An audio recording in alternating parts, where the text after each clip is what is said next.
suis ici au Théâtre National où je viens de rencontrer Andrew McMahon, le chanteur du groupe Jack's Mannequin. Pour ceux qui ne connaissent pas, Andrew McMahon a une histoire quand même assez intéressante. En 2004, alors qu'il faisait partie du groupe Something Corporate, il décide de quitter le groupe pour partir son propre projet solo, Jack's Mannequin. Il écrit l'album au complet et au moment de le sortir, il apprend malheureusement qu'il est atteint de la leucémie. Donc, on s'entend que tournée promotionnelle, cancellée, sortie d'album, pas cancellée, mais il est sorti un petit peu en dessous du radar pendant qu'il était à l'hôpital. L'album est quand même super bien reçu malgré ses déboires de santé et avec chance, et après 2 ans, Andrew McMahon est en rémission de son cancer.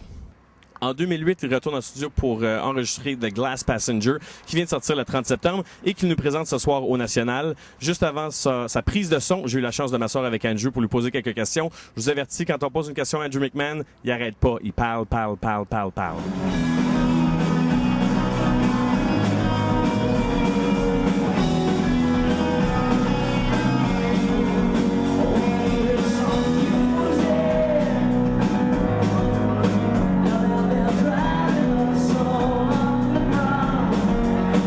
What's up? I'm Andrew from Jack's Mannequin, and you're watching MusicBlues.com.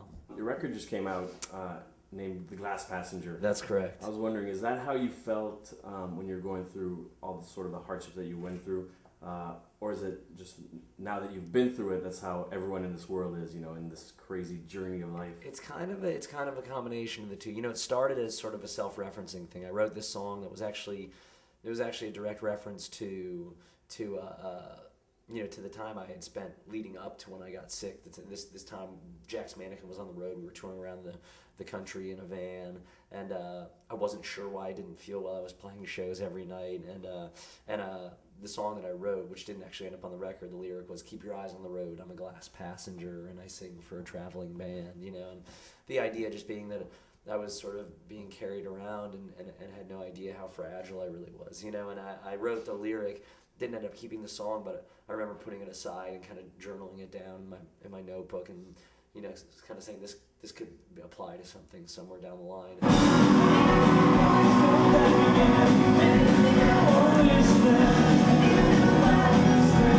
Do you find that being sick has sort of like overshadowed everything that you do now? I mean, we can't hear anything about Jack's Mannequin without referencing, right? No, I know. Well, and I was just talking to the other reporter about that, and there was a point where there's a point where you, not to say resent it, but where it frustrates you a little bit. But I think luckily for me, because a lot of the art is tied into it. The fact is, I got sick, but I think people the fact that I got sick during Everything in Transit, it's like in some ways or another, people started really listening to Everything in Transit, and because I think some of these themes popped up throughout the record, and it drew people into the art.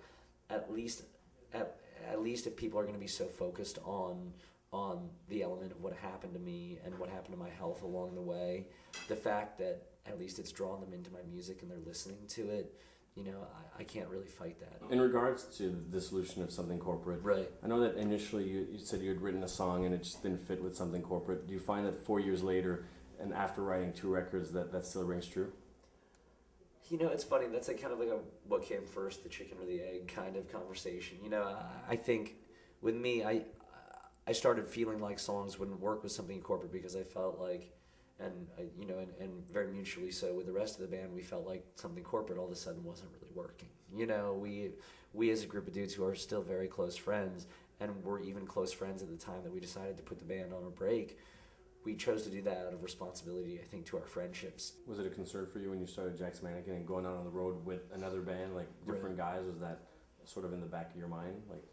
Well, yeah, of course. Of course. The idea that people might not want to, listen anymore. The idea that I had built this thing that was so successful. By the time we sort of put Something Corporate on hold, we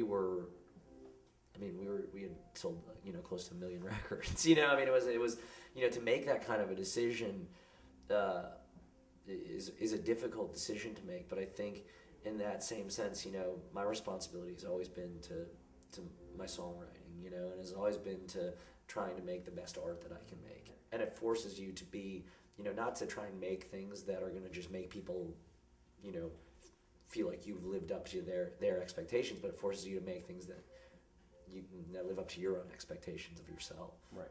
And did you achieve that on this record? I think so. Yeah. You know what I mean? It's like it'll probably take another year and a good listen once I've had some separation. You know, I think the thing about The Glass Passenger that I find so charming, you know, compared to, not to say compared to any of my other records, but I think that's different from my other records, is that is very human. It wasn't really about as much evolving a sound, which I think, you know, Transit was really like, I wanted to have a sound. I wanted it to be, you know, I wanted it to be an album that when people think about California pop music, they think about everything in Transit. You know, I wanted that.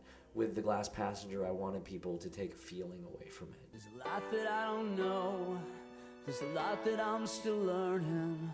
When I think I'm letting go, find my body, it's still burning. And you hold me down. For the Resolution video, you enlisted Stephanie May. Yeah, good old Stephanie. What's the story behind that? Were you just a big Twilight fan? You know, I'll be perfectly honest. I hadn't even read Twilight when I got involved with Stephanie.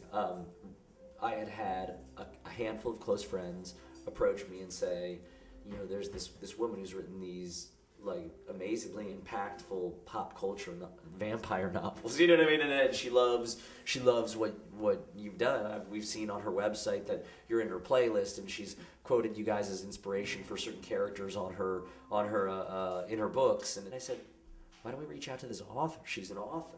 Not only is she an author, but she's an author whose aesthetic has reached millions of people. And we're looking for a story. That's what we're missing.